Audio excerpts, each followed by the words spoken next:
information to enhance one's quality of life. And speaking of quality of life, our one and only Kim Wall. Hi, guys. Hi, Good you're morning. here. And Kim is a alternative medicine advocate. That's right. Yes. I'm the one that wants to rattle the cage and make sure everybody's telling us what they're telling us is true, and that they're not trying to deceive us with their profits in mind. Happens every day, don't we Every see single it? day. And are we going to be able to stop it? No, but we could impact it a We little can't. bit, can't we? I think the more the average person wakes up to the quality of what their life is and what they've given away to the system, and bringing that back, it's one step at a time. But if the seniors have been disabled, as me and Barb were talking before you got here, mentally, with this dementia and Alzheimer's, and how many of these things are actually caused by pharmaceutical drugs long term. We don't know. Exactly. But it probably is, I'm sure. Well, and again, and nobody wants to look at the studies and look at that, but again, it kind of goes back, and that's kind of what I wanted to talk in our focus today, because, sometimes I forget people aren't in my head when I talk, because I've done so many hundreds of thousands of hours of looking and researching and doing, there's so much that way. Sometimes I don't realize it, conveying that. But when I take a step back and I look at the simplicity of just 1 and 1 equals 2, our world and what we've come from 1901, let's say, till today, you would think the quality and the things that our life would be in such a different way, because just the simplicity. Food is easier, water's easier, sanitation's easier. Forget everything else. And why is it not? And we need to take a step back and realize what's happened on a level that our bodies have changed, because when people, just take the simplicity of pain. Think of how hard people worked back in the day. You walked, you rode, everything was physical labor. You went to sleep when it got dark because you didn't have television and all that, so you rested. But if where was the pain? Where was the disease? Yes, they had things because of lack of food and lack of the things that we take for granted, but where was that correlation, and what happened in the shift of our lifetime? Because it really even was the 20s and 30s, not so much. But when we get back a little bit farther into, let's say, this 50s, 60s, 70s, 80s, what's changing in our world? Well, it was called the Industrial Revolution. And the Industrial Revolution has introduced to our world over 80,000 chemicals to control, make, do, who knows what, to quote unquote better our quality of life. And like you said, over time, what have we seen? Our quality of health has not improved. We are a sick nation. We are not a well nation. So what is happened in that time frame? Well, I think when people get so polarized on things like autism and Alzheimer's, and what is it, and why can't we prove it, and why doesn't everybody have it? Well, we are all different human beings in how we work. But when I look at the foundation of who we were, my grandma was born like you, Barb, earlier in the world, when we didn't contaminate and we didn't poison, and we got the egg from the chicken in the whole 9 yards. That's Today right. we don't, the vegetables out of the garden. exactly. It was high mineral, real food. We don't have that today. So the food has definitely shifted. But we need to look at, because this is the beauty of why the CBD part, in my opinion, is that beautiful little magical key that connects it all. Because back in the day, the cannabinoid system is part of our body. It deals with our mood, our brain, our immune system, inflammation, pain. It's amazing. So back in the day, when you were eating that butter and I know this sounds crazy, but the animal lards that we ate, we didn't do plant lard, because that's what it is. We did animal, okay? But we processed that.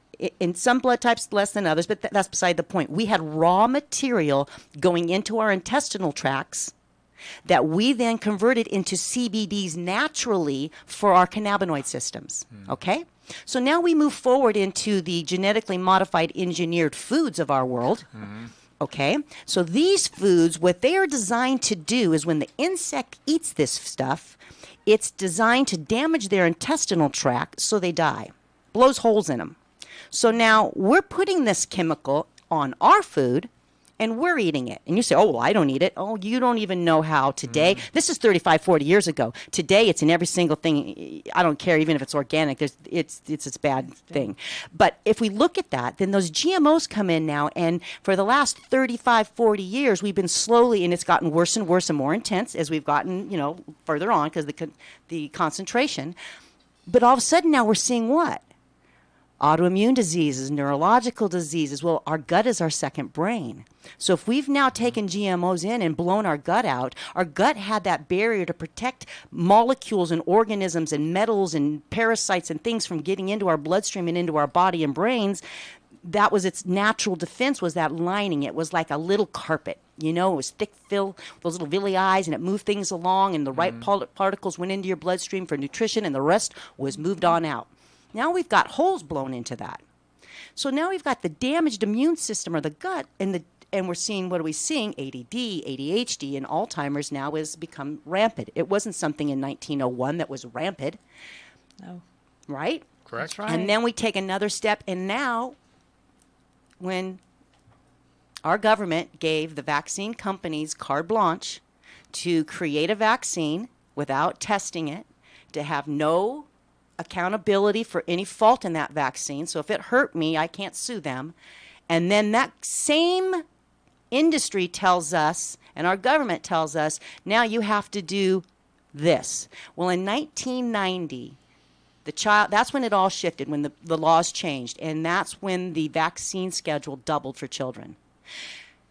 Think about that. And now we're looking at this whole, but like me and Barb were talking about, we see it in kids because, at least I see it in children. I don't think moms today realize their children are damaged, that their children are neurologically overstimulated when they talk about their things because their doctor's not going to tell them.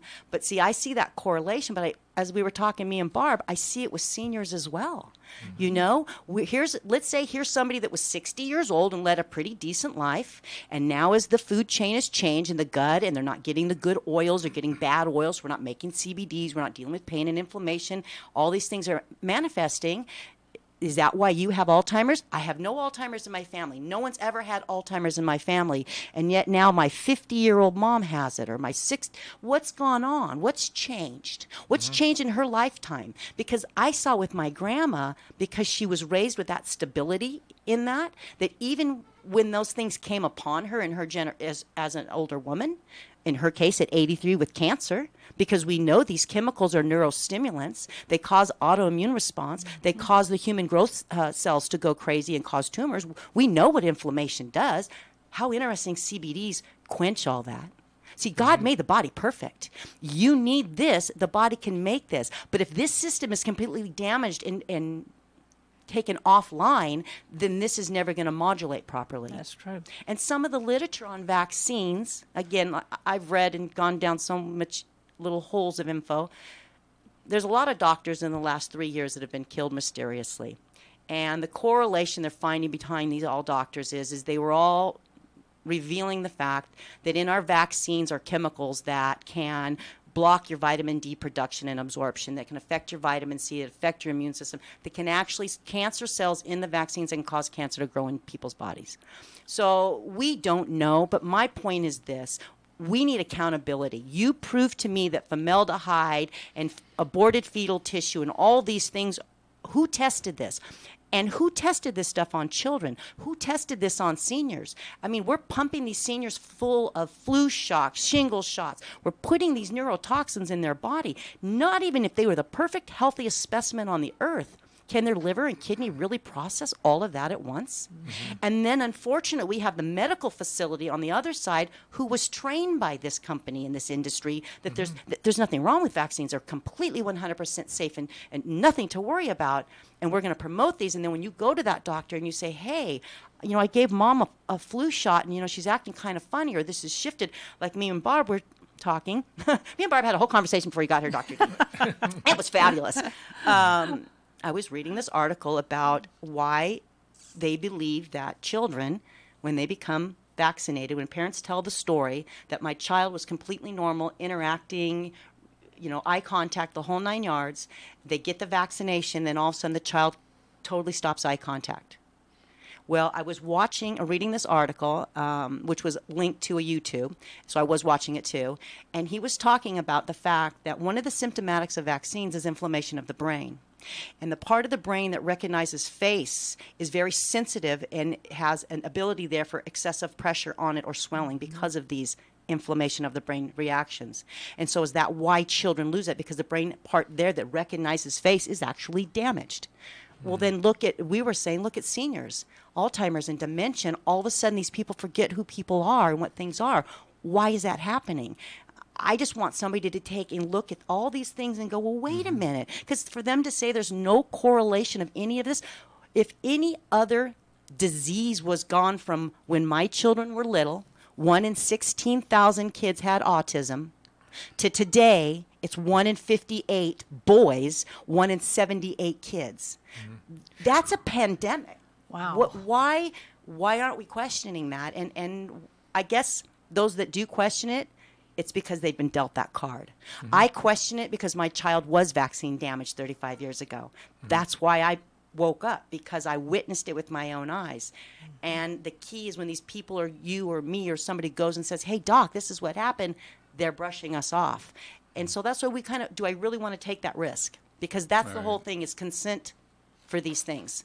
If I want to take the risk, if I read that consent and said, okay, I'm willing to take this risk because I don't want this, then you know what? That's on you. Do you think that in 10 to 25 years or even 50 years that we will look back and we'll say, look at all the evidence we now have The to assaults, show that, we were poisoned in some way or another, poisoned by, big pharma, big business, blah, blah, blah, blah. Do you think that will happen, or are we going to be blocked and blocked and blocked No. for the next century? You know why I think it's going to happen? Because communication is broadened. When I researched it 35 years ago, we didn't have the internet. I had to go to the library, the old-fashioned way.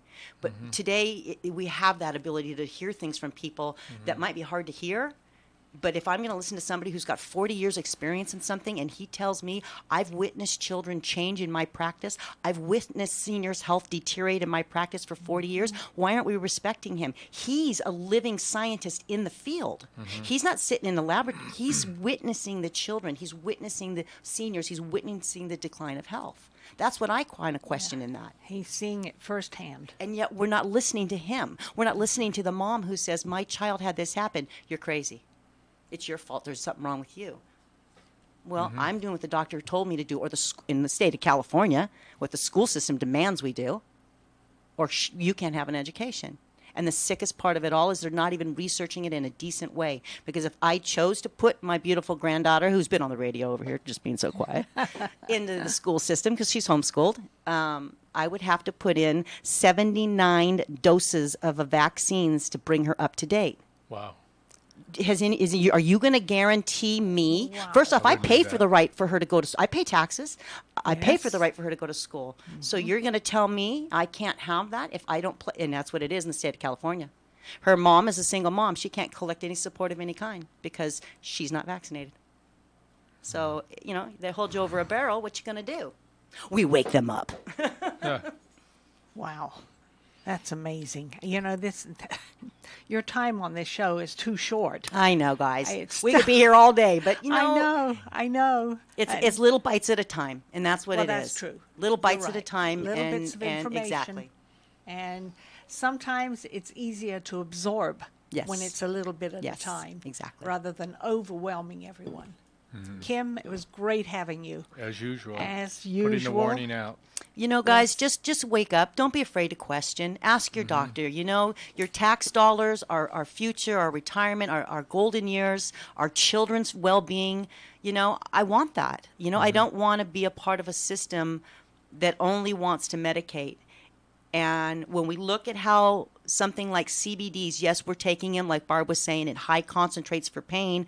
But if we could start by just making sure people had raw nutrients in their diet, good oils and good fats, that they can make CBDs. But if their guts are damaged, then we got to fix the gut first. And if you That's look right. at anything, in any holistic anything, if you don't fix the gut, you ain't going to fix nothing. That's So right. that's my bit for the day. Absolutely. Amen, brother. Amen. Amen. Thanks so much, Kim. And we're looking forward to seeing you again You bet, guys. very soon. You bet. great. I'm Barbara Cochran with my co-host, Dr. Jean Dorio, on your hometown station, KHTS. The best live theater can be found right here in the Santa Clarita Valley. The Canyon Theater Guild has been entertaining audiences for decades with top quality musicals and plays. Located on Main Street in Old Town Newhall, CTG also offers workshops for the young actor in your family. For more information, call the box office at 799-2702 or go online to canyontheater.org. Hi, this is Kirk Stinson with Plumbing by Kirk, your hometown plumber. By this time, you should know where all your gas and water shutoff valves are in case of an emergency. If you don't, you should call Plumbing by Kirk. Our friendly staff will be more than happy to set an appointment for one of our technicians to come to your home and clearly mark all your shutoff valve locations. We invite you to visit our website for free plumbing advice at plumbingbykirk.com or give us a call, 263-6519. That's 263-6519. My dad is the best plumber ever. Call Plumbing by Kirk. You already know Salt Creek Grill has the best food in our valley. Well, now you can have Salt Creek's gourmet meals catered to your event. I'm Greg Amsler, owner of Salt Creek Grill. I'd like to introduce you to a new level of catering, featuring our catering director, Tamara Levine. Salt Creek Grill creates memorable experiences, which leaves our clients and guests with a sense of awe and excitement. From menu development to picturesque presentation, you'll enjoy culinary excellence and creative catering. Salt Creek Grill, a new level of catering. Chestnuts roasting on an open fire. This Christmas, join us for the ultimate holiday concert, A Very Merry Christmas with the Letterman, Sunday, December 9th, 5 p.m. at the Santa Clarita Performing Arts Center. The legendary Letterman here in Santa Clarita singing your favorite holiday classics. Joining them is Santa Clarita's singing sensation, Savannah Burrows, along with our very own West Ranch High School choir. You'll also hear the Letterman perform their string of top 10 hits.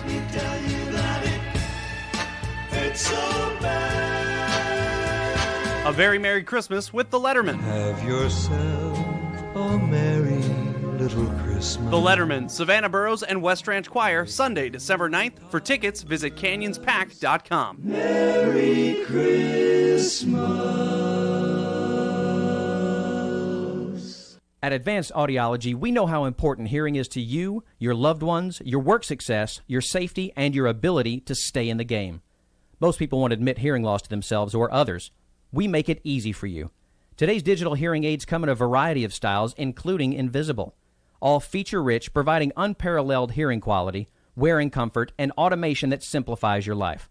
Don't be fooled by our imitators. There's only one Advanced Audiology with the purple sign next to AAA on Valencia Boulevard. Hey there, I'm Tori with your hometown station weather. A beautiful day today, a little bit windy, but not as windy as it has been, with highs in the upper 70s, possibly touching 80 degrees. More of the same tomorrow. For anything and everything SCV related, go to hometownstation.com or find us on Instagram and Facebook at KHTS Radio. Your hometown station. Santa Clarita's hometown station. Now FM, 98.1 FM and AM 1220. Your hometown station. Will you still need me? Will you still feed me when I'm 64? Welcome back to the Senior Hour. I'm Barbara Cochran with my co-host, Dr. Jean Dorio, on your hometown station, KHTS. And our guest now is Jessica Hartley, who is a relationship coach. Yes, and thank you. Welcome. Thank you. What exactly is a relationship coach? So what I do is I mainly work with people that are struggling in their relationships. Oftentimes for me, that's helping them from avoiding divorce and coming back into terms of a loving and deeply connected marriage. But it can span relationships of all sorts. So sometimes between siblings, whenever there's conflicts and things like that, I help them get back on track and find the connection that we're all really longing for.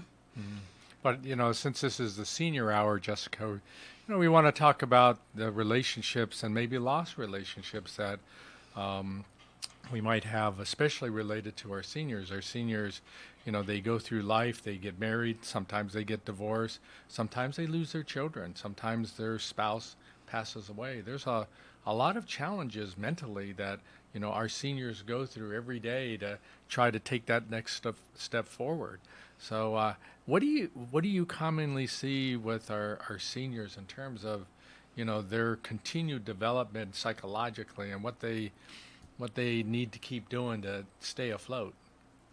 Well, one of the things that comes to my mind as you're speaking is just how one of the biggest regrets, there's a study about the regrets at the end of life.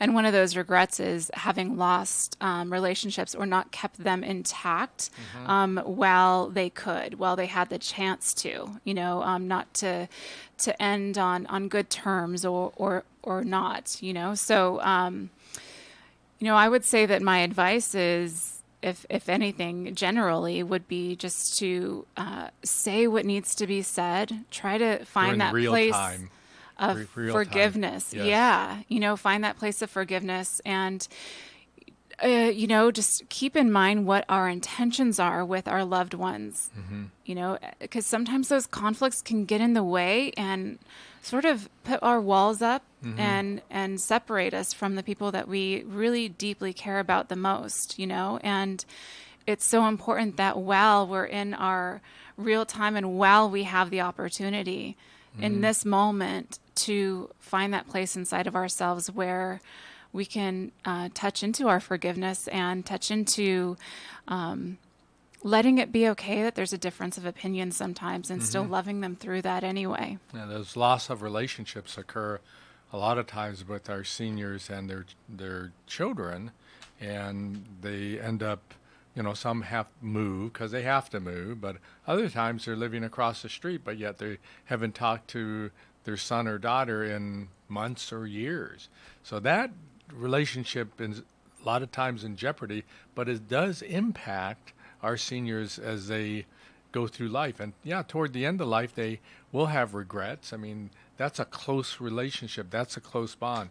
Maybe some of them weren't meant to be, but I think most of them turn out to be where, I really want to talk to my child. I really want to have a relationship. I really want to see my grandchildren. How do our seniors overcome that?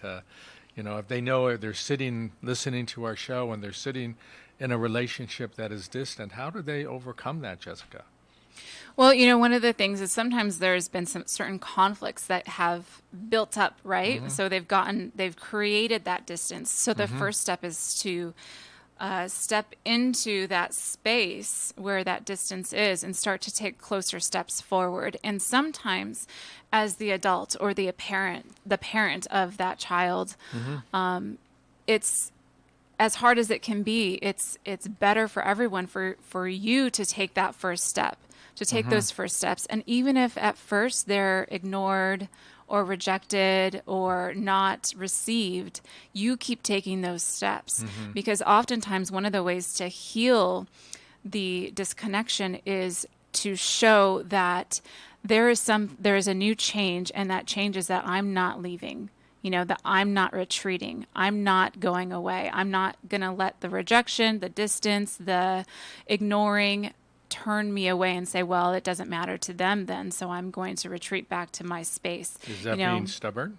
Right, yeah. So to sort of be stubborn in a more positive way of saying like, hey, I'm here to stay and I love you no matter what. And I love you no matter if you're not going to receive me right now. I still want to see my grandchildren. I still want to be a part of your life. And, keep showing up in that way. Just keep being resilient in that space.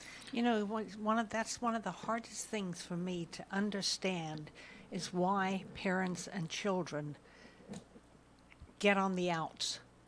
It does not make any sense to me.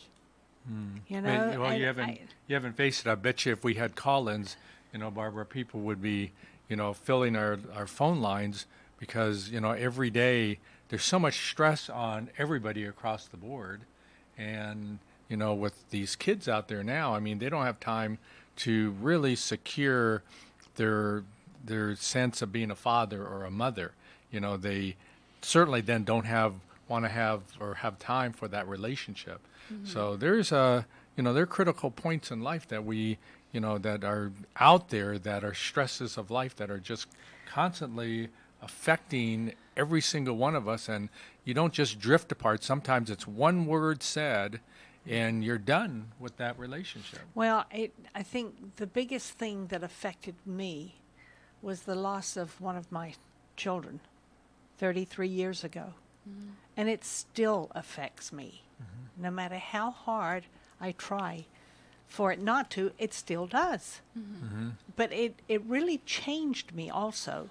I thought, wow, if I can lose him at the age of 26, what am I doing sitting here? Change your ways of living. Change your outlook. Mm-hmm. Life is worth living. Mm-hmm. And I have to say that Chuck lived more in his 26 years than most of us do in a lifetime. Mm-hmm. He was one of the kids that always was a little over the edge. There wasn't a thing he didn't want to try. And he tried all kinds of things. Yeah. And he was successful. Mm-hmm. Yeah. And then all of a sudden his life is cut off completely. Mm-hmm. And you certainly have a different outlook when that happens in relationship to the other children you have. Yeah, that loss of a child is... I think it's the worst loss that it's the worst that one can experience. You can experience. lose your parents, you can lose your spouse, but you can't lose a child. That's it's so unnatural. Correct. Right. But it's not accepting either. That's the problem also. Mm-hmm. It's hard to accept. You're not supposed to pass away before, they're not supposed to pass away before you, and here, that's right. It's difficult. But a lot of the relationships are conflicts, and, we try to resolve those conflicts, but, it's important also, don't you think, Jessica, to, define the conflict, and you can define the conflict on your own. You can say, this is why we're not talking anymore, and try to analyze it a little bit better so you can take that step back. Does that make it easier a little bit to do a dissection or a autopsy or something on a specific conflict? I would say in cases of deep wounds, yes. Mm-hmm. If there are some really deep wounds there, oftentimes there's some navigation that needs to happen in order to heal and reconnect the relationship. Mm-hmm. But sometimes it could also just be a matter of, one of the biggest things that separates parents from their children, you asked that earlier, is that there's a misunderstanding. There's a misunderstanding on both sides. So sometimes it's that the child perceives the parent to need them to be a certain way and they're not accepting them as they are. Mm-hmm. So then the child sort of rebels against that and they start to go their own way and they feel like they don't have the support of the parent that they thought they wanted and needed. Mm-hmm. So they have to sort of let go of that relationship. And then sometimes that creates a grudge or a chip on the child's shoulder. Yes. And they carry that with them. And what they desperately need in order to heal that relationship is for the parent to say, I'm sorry. Yeah. And, and if it doesn't happen, then there's that that chip and that distance will stay there. And it is really as simple as that. Oftentimes, if a parent could say, I'm sorry, or even, sometimes it's the opposite. It's not always that direction. Sometimes the child does something very disrespectful to the parent. And if the child could just say, I'm sorry, but see, that's often where the problem lies, is because neither person is willing to say, I'm sorry. Yes, that's very true. Yeah, and oftentimes they feel justified for the actions that they took. So it's a matter then of just being able to let go of needing to hear that I'm sorry from the other person and accepting the parent or the child, whoever you believe did you wrong, as being able to see the good in them, to see the love that they've given and that they have to give, and the connection that's there beyond whatever action or behavior that took place at that time. And to be able to see that as really being the bigger person and not being so desperate to hear the I'm sorry. Do you think there's a gender bias in terms of being able to say I'm sorry? Do you think that males, people like me. Absolutely, yeah, it's a lot harder. It's much harder because of pride and who they are, the built-in genetics and things like that. Yeah. Does it seem harder sometimes? And should everybody in the situation be aware of that? That likely in terms of who's going to come back and solve the conflict, might have to be swayed to the other side, which commonly happens, I think, doesn't it, Jessica, where somebody else has to come back to this person, usually a guy, to clarify things and get things going again. Yes, and I would also say that, part of what I teach is not necessarily, is exactly letting go of the I'm sorry, because embedded in that I'm sorry is sort of saying I'm giving you responsibility to redeem me. And so that's sometimes why it's so hard to say that, because we don't want to give that responsibility to the other party. And I don't think that we should, actually. We can say at any point, hey, I realize that I could have done something better here. I realize that this is where a mistake that I made, and I realize now where I could do better. But nowhere does that other party have the ability to redeem my worthiness, Right. So it's sort of a different terms, and I usually avoid actually saying I'm sorry, but rather say, here's where I made a mistake, and here's where I can do better. Just want you to know, sort of thing. Well, now, in your profession, do you have groups of people, small groups of people, and talk about relationships and that kind of thing? Is that how you run your, I won't say business, but your occupation? Well, generally, like I said, my specialty is in marriage. So I have a 6-month-long program that I take people through. Most of the time, they come to me when they're really considering divorce, or one foot's already out the door, or even one partner's already out the door. And that's almost too late. It's not too late, but it's close. That's usually where they find me. Because, at the heart of hearts, we really don't want to let go of our relationships. No. We really do wish that we could work them out. And so that's where I step in, and I really help navigate. It takes 6 months, and we just go step by step and navigate that process. But it really is a similar process no matter what partner or kind of relationship that you have. So do you think, though, in terms of one-on-one counseling, you talk about groups, but isn't sometimes it good to have that one-on-one counseling, just seeking some clarity on how you're feeling and where your emotions are coming from and how you should handle things? Don't you think that sometimes it's worthy to seek help on that one-on-one situation? Yeah, absolutely. So one of the things that I do is, and within my program, is I do deep healing sessions, and those are key. I do mine very different than like a traditional therapist would. Oftentimes, that's just a place to vent and express how you're feeling. My sessions are a little bit more geared towards giving structure, coaching, and feedback, and really helping them to identify that wound, where it came from, and really turn it around within a single session. So it's something that's unique about my approach, but those are very, very key when there's some deep wounds. Mm-hmm. And that's all key to helping that person understand what they have done, why they have done it, and how they can keep from doing it again. Yeah, it really helps heal the situation and give perspective of what's really going on, and allow them to tap back into the loving nature that they really are. Yeah, that's it. We have to take a break, don't we? Old eagle eye out there. I'm Barbara Cochran with my co-host, Dr. Jean Dorio, on your hometown station, KHTS.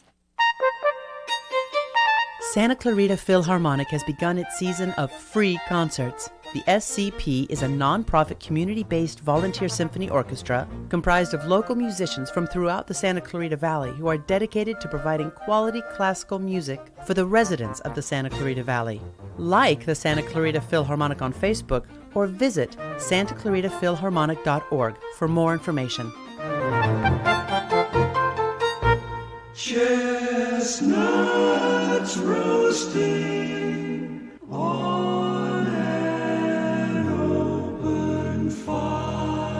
This Christmas, join us for the ultimate holiday concert, A Very Merry Christmas with the Letterman, Sunday, December 9th, 5 p.m. at the Santa Clarita Performing Arts Center. The legendary Letterman here in Santa Clarita singing your favorite holiday classics. Joining them is Santa Clarita's singing sensation, Savannah Burrows, along with our very own West Ranch High School choir. You'll also hear the Letterman perform their string of top 10 hits.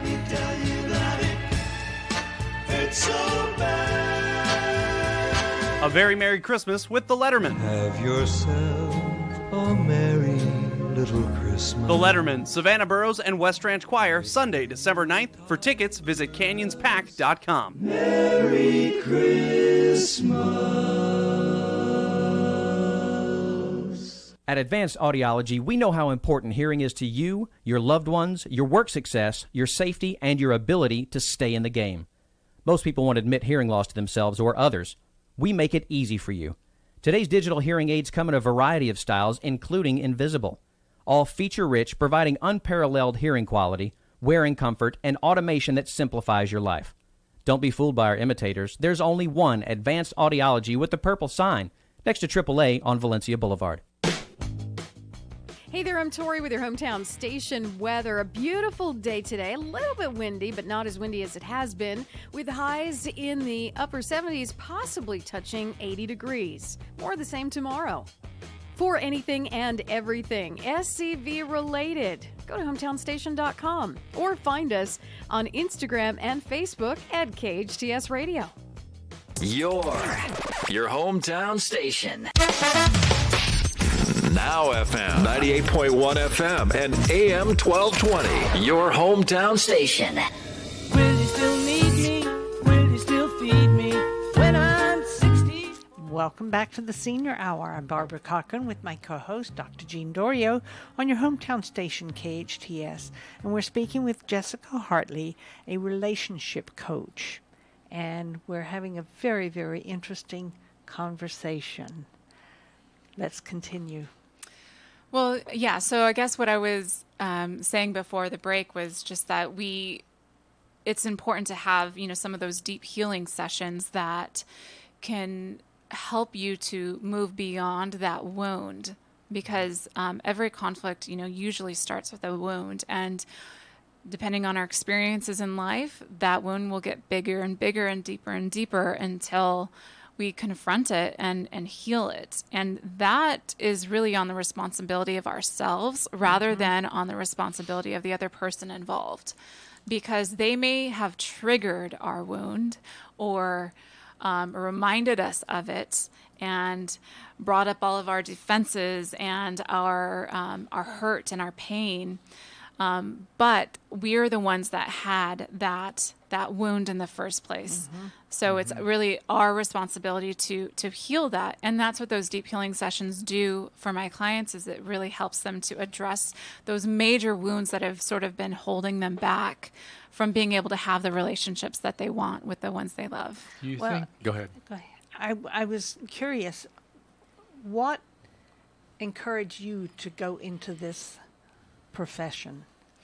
That's a great question.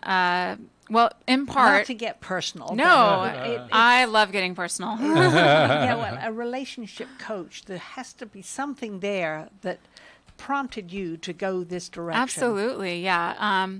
So I came from a troubled childhood myself. My father was alcoholic and abusive, and so I had a lot of wounds growing up. I had a lot of stuff that I was carrying around with me, and it started to get in the way of my relationships.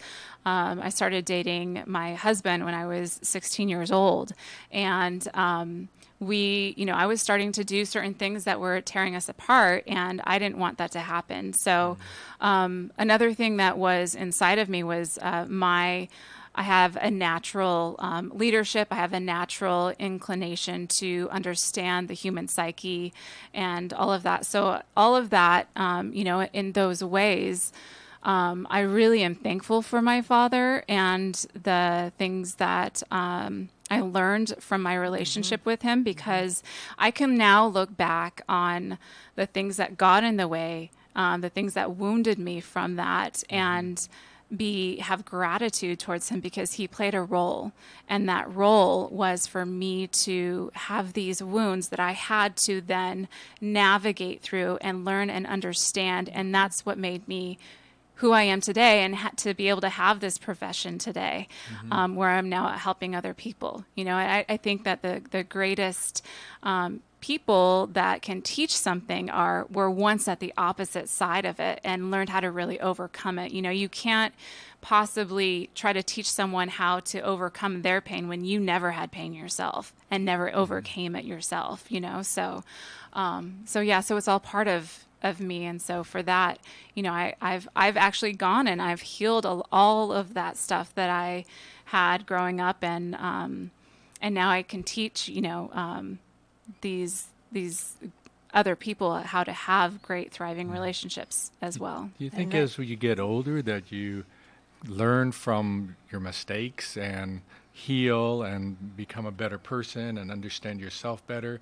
And I do think that happens. This is a statement about that, and I think it happens. But then there are some people that, you know, still live in a world where they make the same mistakes again, or they make a different mistake and they don't know themselves yet. I mean, that continues to happen as well for our seniors.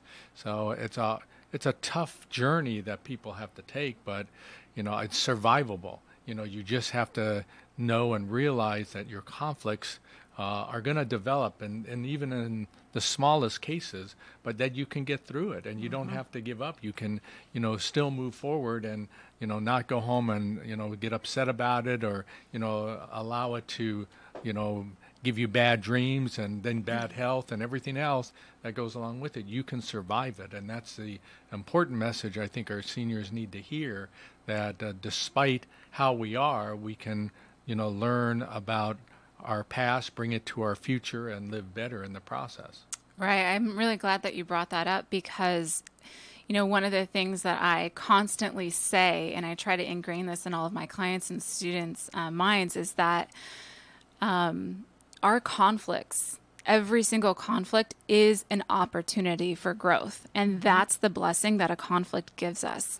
And if we can see the conflict as an opportunity for growth, rather than something that is going to dig us into greater resentments, and we can actually grow from it, then we're on our way. Then we see the good in that conflict. Then we appreciate even the strife that brought the conflict about. But yes, essentially, because the opposite, the only other thing that you can do with a conflict is build more and more resentment and disconnection with that person, which none of us really want. Obviously, Jessica, on the show today, you have brought a lot of common sense to, you know, the show and understanding for our seniors. But if our seniors need to get a hold of you, how do they do that? I think the easiest way is to just go ahead and give me a call. So my phone number is 661-347-8473. And it's Jessica Hartley.